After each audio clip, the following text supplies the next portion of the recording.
Reels वाली बहू। प्रज्ञा को रील्स बनाने का बड़ा ही क्रेज है और वो दिन भर रील्स बनाती रहती है। खाते पीते घूमते फिरते घर में कॉलेज में रील्स बनाने के कारण प्रज्ञा पूरे कॉलेज में हाईलाइटेड है। जहां उसकी रील्स सभी को पसंद आते हैं, वहीं मनीषा चिंता में डूबी रहती है।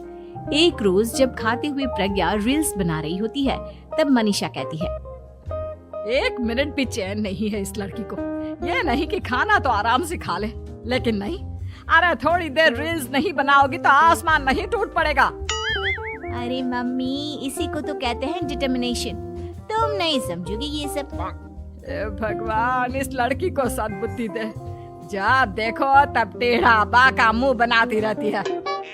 मनीषा की बात का प्रज्ञा पर जरा भी असर नहीं होता और वो खाते खाते रील्स बनाती रहती है। दिन बीतने लगते हैं और देखते देखते प्रज्ञा का कॉलेज भी खत्म हो जाता है। आए दिन कोई ना कोई मनीषा को प्रज्ञा की शादी करवाने का सुझाव दे जाता है। सब ठीक ही कहते हैं, प्रज्ञा की शादी कर देनी चाहिए। अपने घर के काम काज में व्यस्त हो जाएगी तो खुद ही ये रील्स और नाच गाना बंद हो जाएगा। मनीषा और प्रेम प्रज्ञा के लिए एक अच्छा लड़का ढूंढने लगते हैं और तभी विकी का रिश्ता प्रज्ञा के लिए आता है, जिसने प्रज्ञा को उसकी रील्स देखकर पसंद कर लिया था। अगले दिन विकी अपने माता पिता के साथ प्रज्ञा के घर पहुंच जाता है और प्रज्ञा साड़ी पहने हाथों में चाय की ट्रे लिए उनके सामने आती है। जब विकी को पसंद है तो हमें भी बहू पसंद है। बहन जी, आप बारात की तैयारी कीजिए। एक बार लड़का लड़की अकेले में बात कर ले तो अच्छा रहेगा। हाँ हाँ, क्यों नहीं। मनीषा विकी को प्रज्ञा के कमरे में भेजती है, जहां प्रज्ञा पहले से ही रील्स बना रही होती है। तभी विकी कहता है, आ गए आपके साजन जी। हमारे साथ ये रील्स कंप्लीट करती तो और भी अच्छा रहता। अच्छा जी, अब आ ही गए हैं तो बना ही लेती हूँ आपके साथ। दोनों मिलकर रील्स बनाते हैं। जब वी मीट और तुरंत पोस्ट भी कर देते हैं। फिर विकी कहता है, जब आप साड़ी में चाय लेकर आई तब मुझे लगा कि कहीं मैं गलत घर में तो नहीं आ गया। अब सही है। दोनों की शादी पक्की हो जाती है और शादी के दिन भी प्रज्ञा रील्स बनाने से चूकती नहीं। यहाँ तक कि बारात के समय भी नाचते हुए रील्स बनाती है। सभी लोग प्रज्ञा की तारीफ के पुल बांध देते हैं और प्रज्ञा नाचती गाती अपने ससुराल चली जाती है। सब कुछ अच्छा चल रहा होता है। प्रज्ञा यहाँ भी दिन भर हर चीज की रील्स बनाती रहती है। लेकिन कुछ दिनों के बाद जब सुनीता कहती है, बहू, ये रील्स के साथ साथ कुछ काम भी कर लिया करो। वैसे तुझे और क्या क्या बनाना आता है? मम्मी जी, वैसे तो सब कहते हैं कि मैं सब कुछ अच्छा बनाती हूँ, लेकिन मुझे लगता है कि मैं मैगी अच्छा बना लेती हूँ।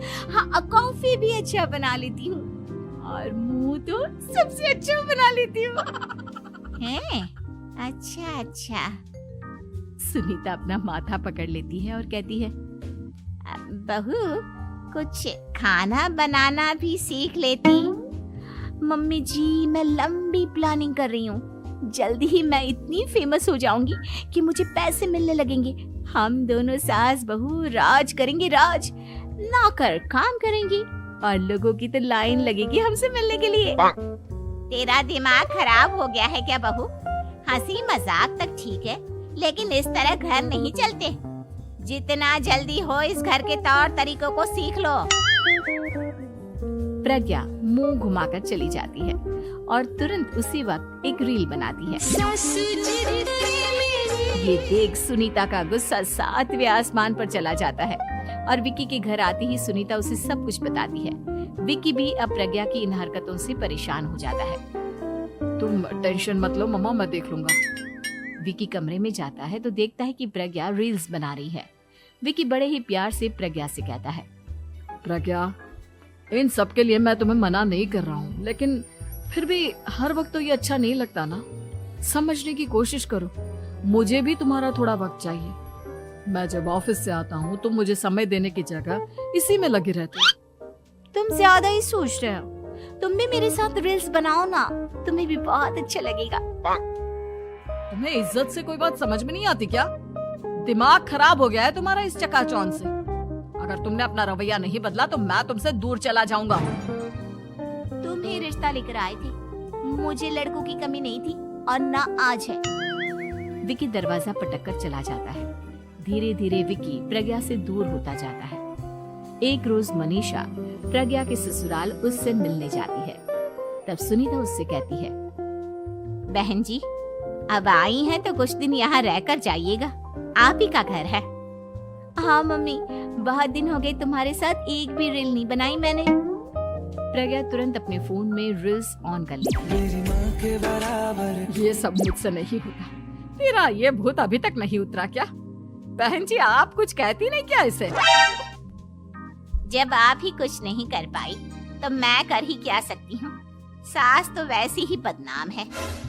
शाम को घर की लाइट चली जाती है और मनीषा प्रज्ञा से कहती है, मेरे घुटनों में बहुत दर्द हो रहा है, तू लाइट का कुछ इंतजाम करना बेटा। अच्छा, कैंडल जला देती हूँ मम्मा। प्रज्ञा गाते हुए कैंडल जलाती है और खिड़की के पर्दे के पास रख देती है।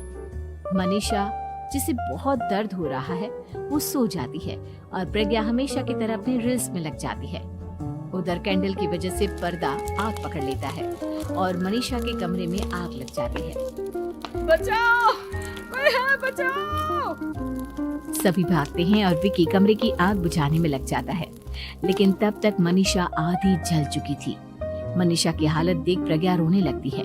विकी मनीषा को तुरंत हॉस्पिटल ले जाता है और उसे एडमिट कराता है। विकी प्रज्ञा से कहता है, देख लिया ना, तुम्हारे इस नाच गाने की वजह से आज तुम्हारी माँ की जान जाते जाते रह गई। अब पता नहीं तुम और क्या चाहती हो।